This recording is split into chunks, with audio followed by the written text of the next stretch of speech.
Sir new session के admissions open हो चुके हैं कान्हा ज्ञान सागर स्कूल के। सर आप दोनों स्कूल आपके अंडर में है, सर क्या कहना चाहेंगे? सबसे पहले आसिफ जी, आपका बहुत बहुत स्वागत इस परिवार में। लगातार आप स्कूलों की खबर को कवर करते रहते हैं और हमें भी ये अवसर मिलता रहता है आपकी सेवाएं लेने का। आप आते हैं और हमारे स्कूलों के साथ जुड़ते हैं। नया सत्र है, पहली बार हमें इस इलाके में दोनों स्कूलों को कंबाइनली काम करने का एक अवसर मिल रहा है और जो हम लोग उम्मीद है हमारे बच्चों को, उनके अभिभावकों को हमसे, उन उम्मीदों पे खरा उतरने का प्रयास करेंगे। सबसे पहले जैसे आपने कहा कि इस सत्र में हम नया क्या कर रहे हैं, इस सत्र में नए की जो बात है वो सबसे पहले हम लोगों ने क्या किया है कि इस साल रोबोटिक लैब, जो कि बड़े बड़े किसी जगह स्कूलों में नहीं है, रोबोटिक लैब जो बच्चा पहली कक्षा से ही उसको प्रोग्रामिंग करना सिखाएंगे। साथ साथ में हमने AI जनरेटेड स्मार्ट बोर्ड्स को अपने स्कूल का एक हिस्सा बनाया, जिससे कि बच्चों की काबिलियत बढ़ेगी, जिससे टीचर की एफिशिएंसी में बढ़ोतरी होगी। ये सारी चीज़ें हमारे इस नए साल का एक हिस्सा है। और हम एक चीज़ और भी बोलते हैं लगातार, ये परिवर्तन का युग है। हमने शिक्षा का अलग दौर देखा, हमारे बच्चे जो आज देख रहे हैं वो एक अलग दौर है और हर रोज़ एक नए परिवर्तन हो रहे हैं। हमें इस समय की मांग के साथ कदम मिलाना होगा आसिफ जी। ये एक कारण है हमारा नए दौर के साथ कदम मिलाने का। सर जैसे कि अभी जेई का रिजल्ट आया, सर आप पिछली बार हमारे जो कान्हा स्कूल के बच्चे थे सर, उन्होंने एक बहुत अच्छा परफॉर्मेंस दिया। सर इस बार का लेकिन क्या रहा, क्या कहेंगे? आसिफ जी, 3 बच्चों के जो स्कोर रहे वो 99 परसेंटाइल से प्लस रहा और लगभग 4 बच्चे ऐसे थे जिनके 95 एंड अबाउ रहे। तो ये जो सारी चीज़ें हैं हमारे जेई के रिज़ल्ट्स बता रहे हों, चाहे हमारा NDA का रिज़ल्ट आया वो, अभी आने वाले दिनों में हमारे सैनिक के रिज़ल्ट आने वाले हैं वो, तो ये सारी चीज़ें हमारा पिछले साल या उससे पिछले साल का जो किया हुआ काम बता रहा है और बहुत जल्द आपको इलाके के अंदर और ऐसे परिणाम देखने को मिलेंगे। सर अभी आप थोड़ी देर पहले एक बात कर रहे थे, तकरीबन हम 130 गांव में जो हमारी ट्रांसपोर्ट फैसिलिटी उपलब्ध करा है, लेकिन अब दोनों स्कूल हमारे कंबाइंड हो चुके हैं। सर आगे की क्या प्लानिंग है? ट्रांसपोर्ट फैसिलिटी की बात करें तो आज की ये ज़रूरत है कि एक बेहतर ट्रांसपोर्ट सुविधा हो स्कूल के पास में, ड्राइवर के पास में एक प्रॉपर लाइसेंस हो, गाड़ियों के प्रॉपर इंश्योर्ड गाड़ियां हों, साथ साथ में गाड़ियां प्रॉपर पास हो। ये हमारे पैरामीटर पे फिट हों हमारी गाड़ियां, क्योंकि रोड पे जब गाड़ियां उतर रही हैं तो कई बार ऐसा लगता है कि कुछ गाड़ियां जिनको शायद रोड पे नहीं होना चाहिए वो भी रोड पे होती हैं। तो ये बड़ा कारण है जिसकी वजह से मैं कई बार डर लगता है हमें कि ऐसी गाड़ियां अगर रोड पे चल रही है जिनको वास्तव में रोड पे होना चाहिए या नहीं होना चाहिए, वो पैरामीटर पे पूरे उतर रहे हैं कि नहीं उतर रहे हैं, ये सारी चीज़ें एक बहुत बड़ी बात है। स्कूल के पास लगभग आज की डेट में 40+ गाड़ियां हैं और 130 गाँवों को हम लोग टच कर रहे हैं। शायद कुछ गाँव इस साल और बढ़ जाएँ जब स्कूल क्लब हुए हैं दोनों स्कूल। हाँ, उस सुविधा की बात, हम एक बेहतर ट्रांसपोर्ट सुविधा देने की बात कर रहे हैं और वो यूँ मानो कि जो बात की है उस पर खरा उतरने का प्रयास करेंगे कि बच्चों को प्रॉपर ट्रांसपोर्ट हो, गाड़ियाँ प्रॉपर पास हो RTO ऑफिस से और उनके पास प्रॉपर इंश्योर्ड हो। ये हम हमारे जो एक मानक हैं उसको पूरा करने का प्रयास करते रहते हैं लगातार। सर आपने एक बहुत ही अच्छी पहल क्षेत्र में स्टार्ट किया, रोबोटिक लैब हम शुरू करने जा रहे हैं। सर क्या प्लान आया था कि रोबोटिक, सब बहुत बड़े बड़े स्कूल इस क्षेत्र में रेवाड़ी की बात कर रहे हैं, लेकिन आप एक ग्रामीण परिवेश में होते हुए सर इस तरह की नई नई तकनीकें लाना क्या है? आसिफ जी, रोबोटिक लैब समय की डिमांड है। आज बच्चे काबिल तो बहुत हैं, लेकिन बच्चों को अगर हमने वो चीज़ परोसी ही नहीं, कभी वो चीज़ स्कूल में वो सुविधाएं मुहैया ही नहीं कराई, तो बच्चों से हमारी उम्मीदें यूँ मानो कि वो नाकाफ़ी हैं अगर हम लोग उनको वो चीज़ें नहीं प्रोवाइड कर रहे हैं। बच्चों की काबिलियत में कमी नहीं, कमी है तो कहीं हमारे उसको वो चीज़ परोसने में है, वो चीज़ उसको उपलब्ध कराने में है। अगर बच्चों को आज इस प्लेटफॉर्म पे हम रोबोटिक लैब दे रहे हैं, हम ये चाह रहे हैं कि मेरा बच्चा पहली कक्षा से ही वो प्रोग्रामिंग स्टार्ट करे, तो ये समय की डिमांड है। आने वाला युग एआई युग होगा और उसमें इनकी बहुत महत्वता रहेगी। तो बच्चों को आज से हमें तैयार कर देना। जैसे हमने पहले बात की थी, जब पिछले इंटरव्यू में आपके साथ जब बातें हो रही थी, तो हमने कहा था कि अंग्रेज़ी आज की डिमांड है।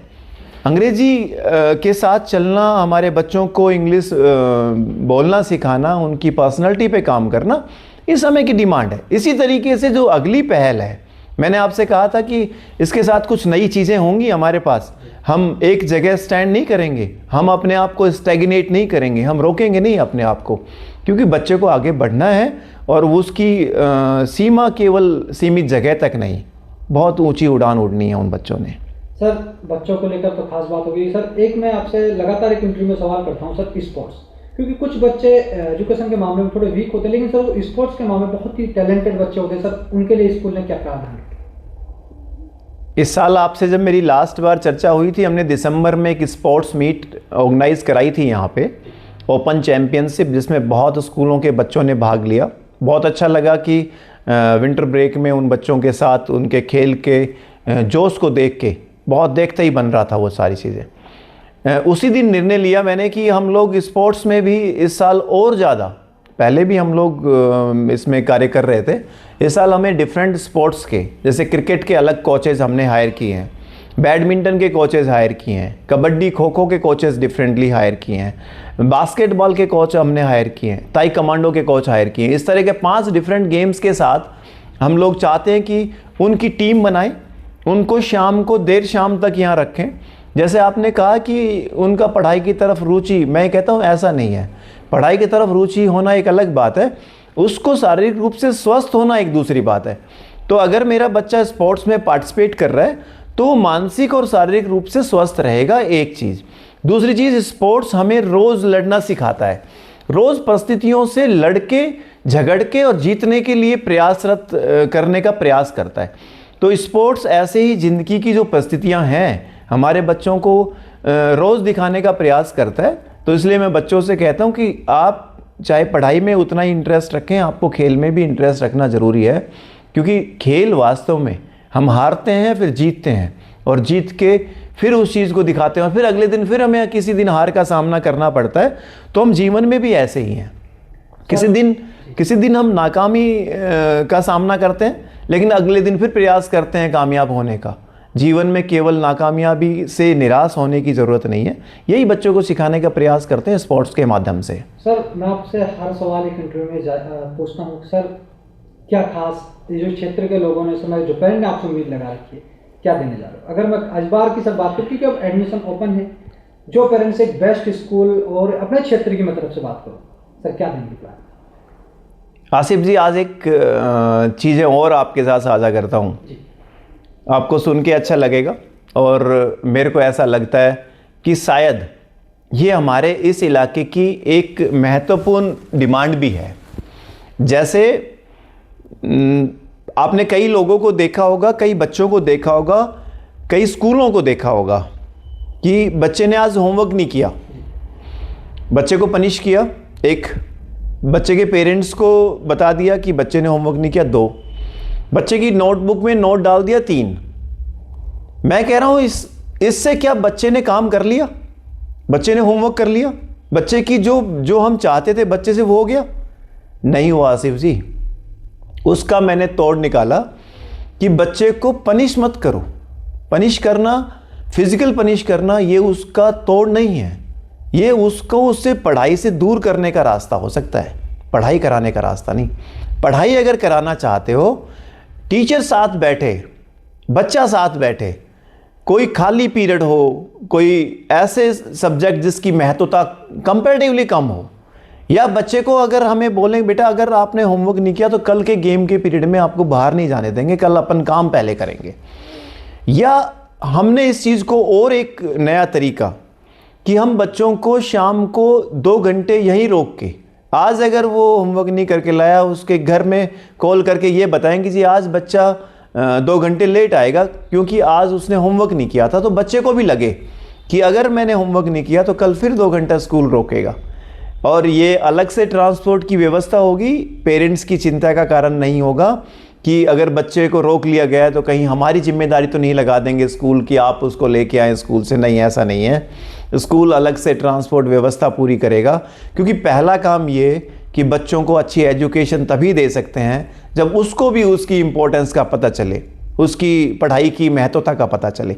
तो ये हमारा इस साल का जो आपने बोला कि हम क्या करने जा रहे हैं, हम जो कोचिंग सेक्शंस के बच्चे हैं जिनको हम फाउंडेशन क्लासेस करा रहे हैं, 4th क्लास से हम सैनिक की तैयारी करा रहे हैं, इनके साथ साथ हम उन बच्चों को भी लगातार अपने साथ लेके चलने का प्रयास कर रहे हैं जो बच्चे एकेडमिकली किसी कारण से वीक रह गए थे, उनको भी साथ लेने का प्रयास कर रहे हैं, जिससे कि पेरेंट्स पे दबाव नहीं आए। क्योंकि सबसे बड़ी मजबूरी हमारे साथ क्या है, हमारे अभिभावकों की, हमारे बच्चे को अभिभावकों की, कि वो आज की पढ़ाई में और आज से 10-15 साल के पहले की जो पढ़ाई में बहुत अंतर है, वो उससे अपने आप को मैचअप नहीं करा पा रहे, और ये एक बड़ी दुविधा है उनके लिए। उस दुविधा को दूर करने के लिए जो मैंने बताया कि शाम को देर शाम तक बच्चे को रोक के उन सारी चीज़ों को यहाँ पे प्रोवाइड कराएंगे। शशि सर, कान्हा स्कूल ने जो प्यार इन अभिभावकों से कमाया सर, क्या ज्ञान सागर उसी प्रकार से प्यार को बना पाएगा, क्या कहेंगे सर? मेरे कलेजे के 2 टुकड़े हैं ये। अगर मैं कान्हा बोलूँ, मैं ज्ञान सागर बोलूँ, मैं और स्कूल जितने भी यहाँ पे काम कर रहे हैं उनसे भी मेरी नाराज़गी नहीं, उनसे भी मेरा उनके साथ जब भी कभी मिलते हैं तो सपोर्टिव नेचर ही रहता है कि हम इस समाज के लिए काम कर रहे हैं, और इस समाज ने वो प्यार दिखाया क्योंकि हमारी नीयत साफ थी, हमारी नीयत में कोई खोट नहीं था। वो प्यार देखते ही बन रहा है, वो दिख रहा है कि हम लोग आज 4 साल पूरे करने को है। स्कूल की बात करूँ तो 2022 से लेके और अब 2025-26 के सत्र तक 4 सत्र हम पूरे करने जा रहे हैं इस मार्च में। तो हर साल स्ट्रेंथ कान्हा स्कूल की बढ़ी है, एक चीज़। दूसरी चीज़ कि कभी भी अभिभावकों का जब भी कभी उनसे बात करने का मौका मिला, कहीं गांव में जाने का मौका मिला, कभी उनके साथ बैठ के किसी चौपाल पे किसी चीज़ को साझा करने का मौका मिला, एक चीज़ देखने को मिलती थी कि जी आपने पढ़ाई के क्षेत्र में काम किया है, और जो चीज़ अंदर से बूस्ट करती है आपको, जो चीज़ अंदर से बढ़ाने का काम करती है, मैं उन अभिभावकों से जिन्होंने विश्वास जताया कान्हा परिवार के साथ, विश्वास जताया ज्ञान सागर परिवार के साथ, मैं आभारी हूँ उनका। मैं आभारी हूँ अपने सभी इन बच्चों का, नन्हे मुन्ने बच्चों का, कि इनके पेरेंट्स ने जो हम पे विश्वास जताया, इन्होंने उस चीज़ को करके दिखाया। केवल अभिभावकों के उससे नहीं, बच्चों ने उस चीज़ को जो मैं करना चाह रहा था उनके साथ, जो कराना चाह रहे थे हम लोग, वो चीज़ करके दिखाई कि हमारा एक एक बच्चा एक बहुत अच्छी इंग्लिश बोलने में निपुण है, तो वो चीज़ें हमारे सामने हैं, वो रिजल्ट हमारे सामने है।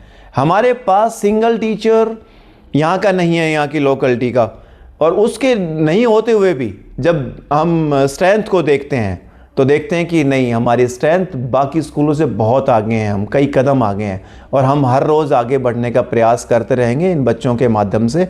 इनको यूँ मानो कि जो बड़े बड़े शहरों के स्कूल हैं उनसे काबिल बना के छोड़ेंगे आसिफ जी। सर, अब आपने ये बात रखी तो सर मैं आपसे एक और सवाल करना चाहूँगा। सर, जो बच्चे पढ़ने के बहुत इच्छुक है लेकिन सर आर्थिक स्थिति से कमजोर है, सर कितने बच्चे ऐसे हैं जिनको स्कूल आधी फीस, या मैं कहता हूँ फ्री ऑफ कॉस्ट स्कूल पढ़ाएं? आसिफ जी, पहली बात यह कि हम बहुत प्रयास करते हैं, ऐसे पेरेंट्स से भी मिलते हैं, ऐसे बच्चों से भी मिलते हैं, और गवर्नमेंट भी इस तरफ, गवर्नमेंट का भी कदम है कि आरटीई से कुछ एडमिशन्स हमें मिलते हैं, उन एडमिशन्स पे भी हम लोग उन बच्चों को भी पढ़ाने का प्रयास करते हैं। साथ साथ इसके अलावा भी आरटीई तो एक हिस्सा हो सकता है गवर्नमेंट का कंपल्सन मेरे लिए, इसके अलावा भी बहुत से पेरेंट्स को जिनका लगता है कि बच्चा अच्छा है और आर्थिक स्थिति इतनी नहीं है, मैं खुद पेरेंट्स से बात करके कि जी बच्चे को पढ़ाओ, आप फीस की चिंता ना करो, ऐसा बहुत बार होता है। और लास्ट ईयर तो लगभग मेरे को ध्यान आ रहा है कि हम 125 से ज़्यादा बच्चे ऐसे पढ़ा रहे थे। इस साल वो फिगर शायद 150 के आसपास होना चाहिए अगर मैं एग्जैक्ट हूँ तो 150 प्लस जो ऐसे स्टूडेंट हैं जिनको हम लगभग फ्री ऑफ कॉस्ट में पढ़ा रहे हैं। सर, तो जी सर, हमने जैसे स्कॉलरशिप टेस्ट का कंबाइंड कान्हा ज्ञान सागर परिवार की तरफ से आयोजन किया गया, तो सर कैसा बच्चों का टैलेंट उसमें देखने को मिला, क्या है? आसिफ जी, आपने जब हम लोग ये कर रहे थे, स्कॉलरशिप कंडक्ट कर रहे थे, उस स्कॉलरशिप के अंदर लगभग 1800 प्लस बच्चे स्कॉलरशिप में आए और भीड़ देख के हमें अच्छा लगा। पेरेंट्स ने जो प्यार दिखाया उससे बहुत अच्छा लगा। बच्चों का जो मनोबल देख के और अच्छा लगा कि वो पढ़ना चाहते हैं, वो पढ़ाई में अपनी रुचि दिखाना चाहते हैं। उसके साथ साथ मैं ये बताना चाहूँ कि उन पेरेंट्स के अभी लगातार रुझान आ रहे हैं कि वो कब हम लोग वो प्राइज़ देंगे, कब ये सारी चीज़ें होंगी। मैं पेरेंट्स को भी बोलना चाह रहा हूँ कि हमने वो बच्चे शॉर्टलिस्ट कर लिए हैं। 26 अप्रैल का वो हमारा प्राइज़ डे है, उस दिन प्राइजेस भी मिलेंगे। तो वो सारी चीज़ें आपके साथ लगातार पेरेंट्स के साथ साझा हो रहा है। तो वो उनका जो स्कॉलरशिप का जो मकसद था हमारा, वो काफ़ी हद तक कामयाब हुआ कि बच्चे आए, उनके टैलेंट को परखने का मौका मिला। बहुत अच्छा लगा उस चीज़ के अंदर। जी सर, लास्ट और आखिरी सवाल आगे की अगर हम बात करें सर, जैसे कि हम बीच बीच में सर कुछ पेरेंट्सों की जैसे क्वेरीज होती हैं, अभी जो ज्ञान सागर के बारे में कुछ पेरेंट्स की क्वेरीज है जो अपनी एक, तो मैं कह सकता हूँ अपनी बातें रखना चाहते हैं सर, उनको लेकर क्या कहेंगे जो कुछ शिकायतें जो होती? देखो, वो मंच हम लगातार प्रोवाइड करते हैं। पहले दिन 2022 से लेके आज तक ज्ञान सागर भी हमारा जब पहला दिन पेरेंट्स के साथ मिलना था 14 दिसंबर 2025 को, उस दिन मैंने सभी पेरेंट्स को ये कहा था कि मेरे संपर्क सूत्र जो हैं, मेरे कॉन्टैक्ट नंबर जो हैं, वो आप ले जाइएगा। आप मेरे को आधी रात कॉल करिएगा किसी भी समस्या को लेके। मेरे को कॉल स्कूल का एक मैनेजमेंट मेंबर होने के नाते नहीं कीजिएगा। मेरे को कॉल करिएगा अपने किसी भाई को कॉल करने के लिए, अपने किसी साथी को कॉल करने के लिए, अपने बच्चे के भविष्य के बारे में बात करने के लिए। और मैं ये सभी को अपॉर्चुनिटी देना चाहता हूँ, जितने भी अभिभावक, चाहे उनके बच्चे यहाँ पढ़ रहे हों चाहे नहीं पढ़ रहे हों, आप मेरे पास एडमिशन कराएं या नहीं कराएं, लेकिन ये जिस समाज में मैं हूँ, जिस समाज के प्रति मेरी जिम्मेदारी बनती है, उनके लिए ये कि जिस दिन ये बच्चे कामयाब होंगे तो सबसे ज़्यादा जो अपने आप को खुश मानूंगा, मैं अपने आप को भाग्यशाली मानूंगा कि किसी एक को वो बात बोलने से वो बच्चे के कहीं जीवन में, उसके आने वाले भविष्य में कोई सुधार हुआ हो, ये बहुत बड़ी बात है मेरे लिए। तो मैं चाहूँगा कि वो पेरेंट्स कभी भी बात करें। अपने नंबर मैंने सार्वजनिक कर रखे हैं, हर पेरेंट्स को दे रखे हैं, और उनके नंबर भी लगभग 5000 नंबर मेरे फ़ोन में सेव हैं पेरेंट्स के। कभी किसी पेरेंट्स को दोबारा ये कहने का मौका नहीं देता कि जी आप कौन बोल रहे हैं।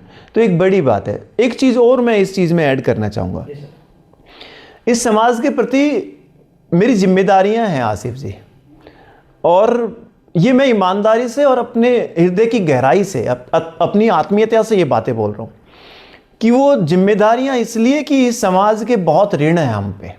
तो मैं ये चाहता हूँ कि जिस दिन ये बच्चे जिनको हम पढ़ा रहे हैं या जिनको हम लोग कोई गाइड कर रहे हैं किसी भी रूप में, इधर वो टेलीफोनिकली कोई गाइड ले रहा है या आके ले रहा है, वो मेरे पास पढ़ा या नहीं पढ़ा ये मायने नहीं रखता।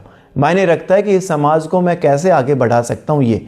और उसको किसी दिन उस पायदान पे या उस किसी पद पे आसीन देख के, जहाँ रियल में उसको देख के झुकने का मन करेगा ना, कि ये मेरा बच्चा जिसके जीवन के साथ थोड़ी सी एक यूँ मानो अगर कहीं उसकी कामयाबी के 100 अंक हों तो 100 में से कोई 0.01% भी अगर मेरी भागीदारी रही हो या मेरी टीम की भागीदारी रही हो, तो मैं अपने आप को, मेरे जीवन को सार्थक मानूंगा कि ये वास्तव में सार्थकता है इस जीवन की। और मैं उसके सामने झुकने में मेरे को आनंद महसूस होगा, मैं अपने आप को आनंदित महसूस करूँगा। रियल में ये मेरी रियल जो ड्रीम है, ये ड्रीम है कि एक एक बच्चा कामयाबी की उस सीढ़ी को छुए और जहाँ उनको देख के झुकने का मन करे और आंखों से वो आंसू बहें, जिनको देख के वो, जिसको मैं कह सकता हूँ खुशी के आंसू होंगे उस दिन।